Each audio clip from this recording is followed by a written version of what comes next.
biggest news story of the day, I think, involves Troy Davis. Yesterday, when we were doing the show, it turned out that the Supreme Court intervened, and they did not give him a stay, but they wanted to weigh their options and decide whether or not they even wanted to intervene on the case. So they said, hold, don't execute him yet. But it turns out that about 11 p.m. Eastern time, he was executed with lethal injection.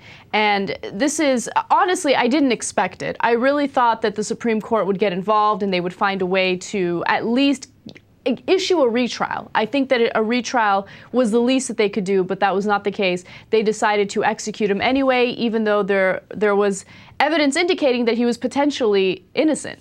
Right. Now, back in 2007, they did give him a retrial.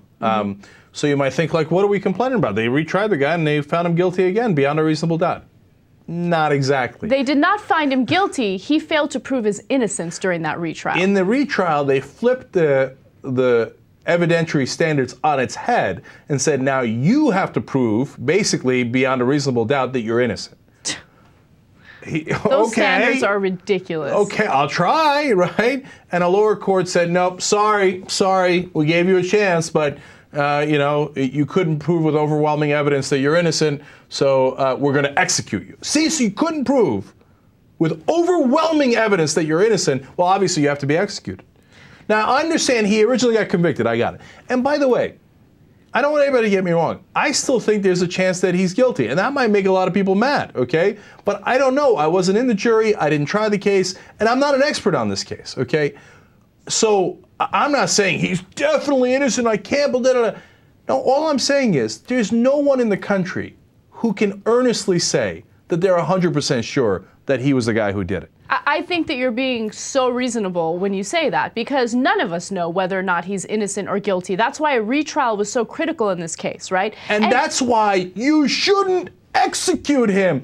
Even if you don't give the retrial, even if you do a retrial but he's reconvicted, no one is certain enough that it was him that he should be executed. Come on, you gotta agree with that, and unfortunately, the Supreme Court did not agree with that. Neither did the Pardons Board in Georgia, neither did anybody in official authority. The Supreme Court was so unsure in 2007, they ordered a retrial. This time around, they were so sure that they thought he should die instantly, and he did. And at first I thought, look, we have a very conservative Supreme Court, right? So that's probably why this happened. But even the liberal Supreme Court justices believe that they should not get involved in this case and they should allow the execution to go forward. So that was very surprising news to me as well. Well, look, I tell you, it's possible that, as usual, the liberals make the mistake of being principled.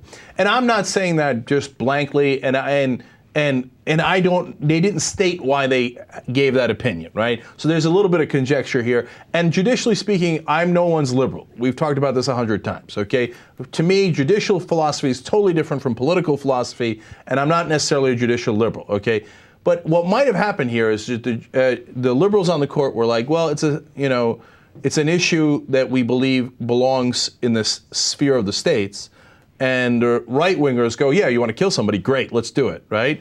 So they agree on principle, the liberals do, and the conservatives snicker, go, they care about principle? Let's just kill the guy.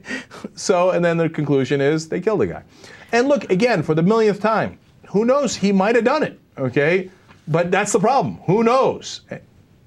We've been over it 100 times. Look, one final thing on this. If there was one witness who recanted his or her testimony, okay, even that would be, you would want to delve into the details of the case again, make sure. But 7 out of 9 witnesses in the case either contradicted or recanted their testimony. That's amazing. 10 witnesses signed affidavits saying that they were coerced by police officers into testifying against Troy Davis. You're going to make me go over the top, okay? And I hope you're happy about it.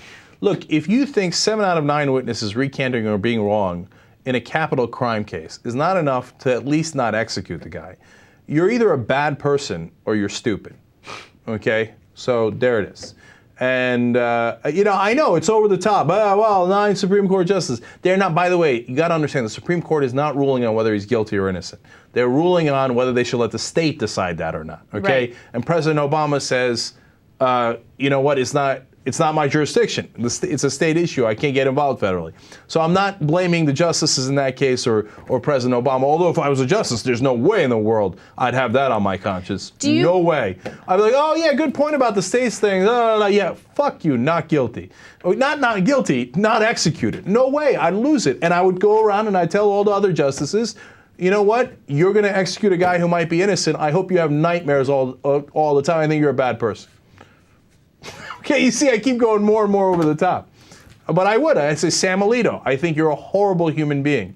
And you don't mind executing people who might be perfectly innocent. The last words of Troy Davis was, I'm innocent.